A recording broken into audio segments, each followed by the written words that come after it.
Hello everyone, still on how to add vectors. So far we have learned two different ways to add vectors.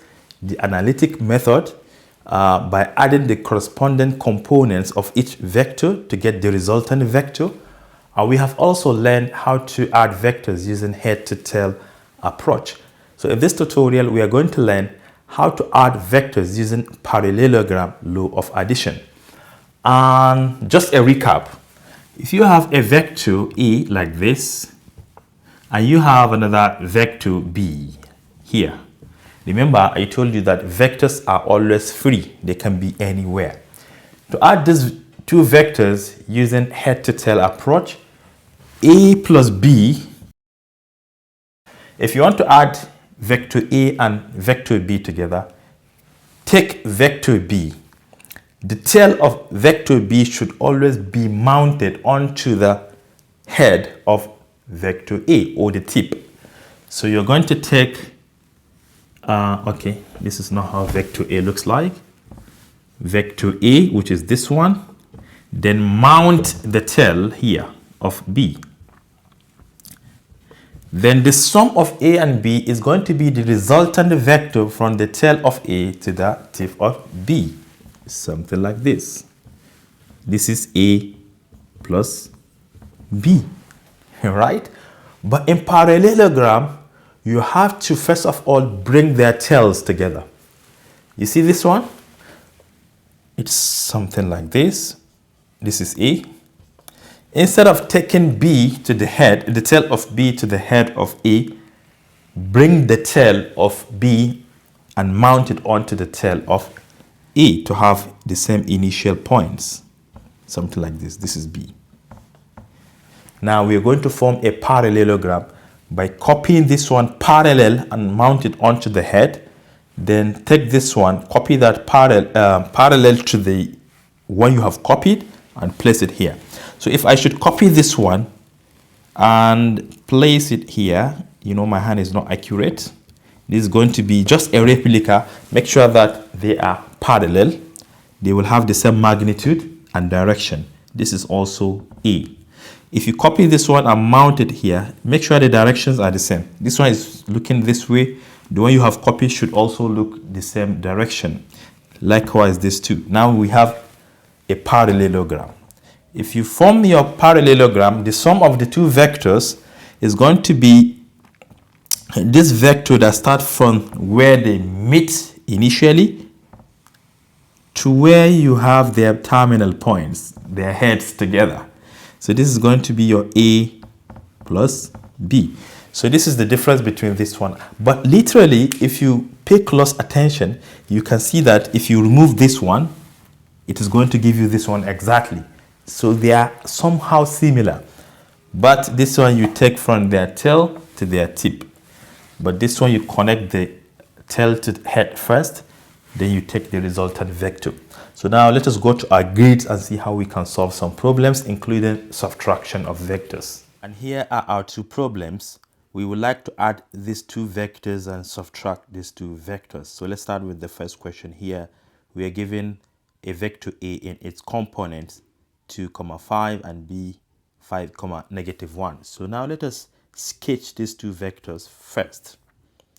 The first one, 2, 5, which means 2 units to the right and 5 units above. So you can start anywhere. Remember, vectors are free. So assuming you want to start here, so you go 2 units, 1, 2, then you move 5, 1, 2, 3, 4, 5. So this is your vector. So this is vector A. And what about vector B? Vector B has components 5, -1. So you can start anywhere, remember, like if you want to start here, so you see 1, 2, 3, 4, 5. Then -1, you come down.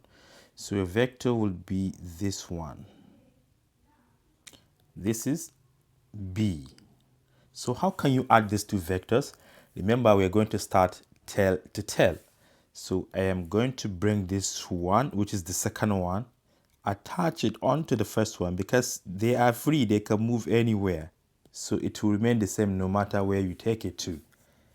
So how can we form our parallelogram? I am going to copy this one and mount it up here.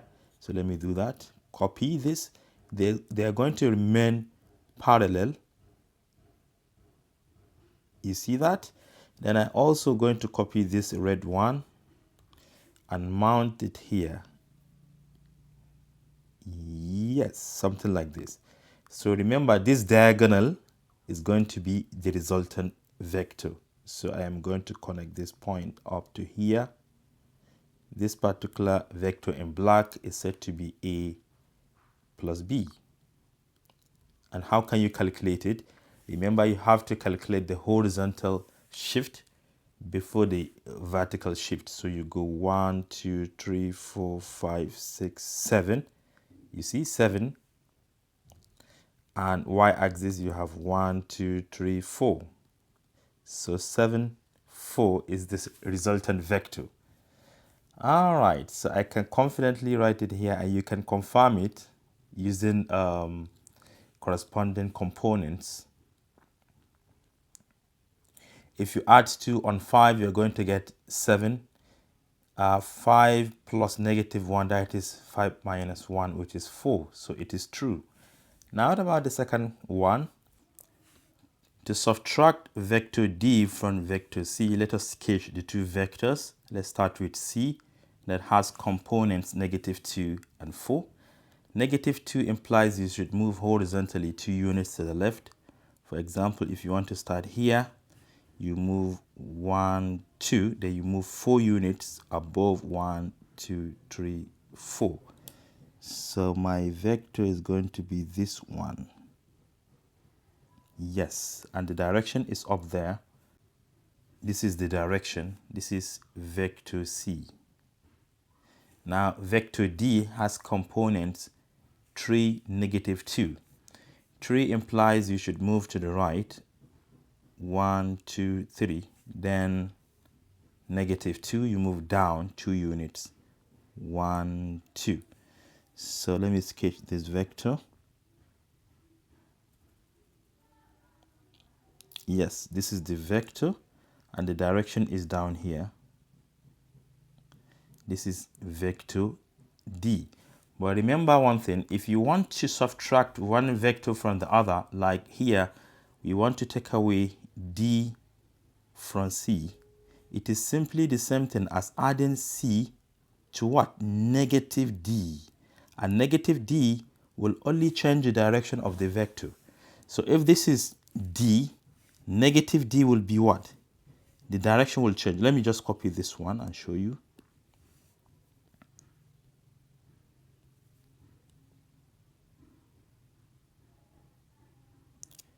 So the direction will change to make it -D. So instead of the direction being here, it is going to go up. You see that? So this is now going to be -D. So now we can add this -D onto what? Vector C. All right. Let me copy vector C here. Copy that, bring it down here. This is vector C. Then negative vector D. This is negative vector D. Remember, you should start always from tail to tail. This is the tail of the first one. So next thing is to form a parallelogram. Let me copy this one. Its replica will be mounted onto the tip of C. Something like this. Then a replica of the first one here will be mounted on negative D. This is now a parallelogram. All right. The resultant vector will always be from where they start, diagonally to their tips. So this vector in blue is said to be the resultant vector. And how can we calculate it? You have to start here and stop here. All right, so since we want to start from here, you have to go to the left first because horizontal movement first. You go 1, 2, 3, 4, 5, you stop. So we have 5 as negative 5 as x component, 1, 2, 3, 4, 5, 6 for y component. So you can see that the resultant vector is negative 5, 6. And we are going to confirm that. Negative 2 minus 3 will be what? Negative 5, which is true. 4 minus 2, that is 4 plus 2, which is 6. So this is true. So this is how you can add vectors using parallelogram law of addition. Thank you for watching. Do share to your learning colleagues. In our next tutorial, we're going to learn about the magnitude of vectors.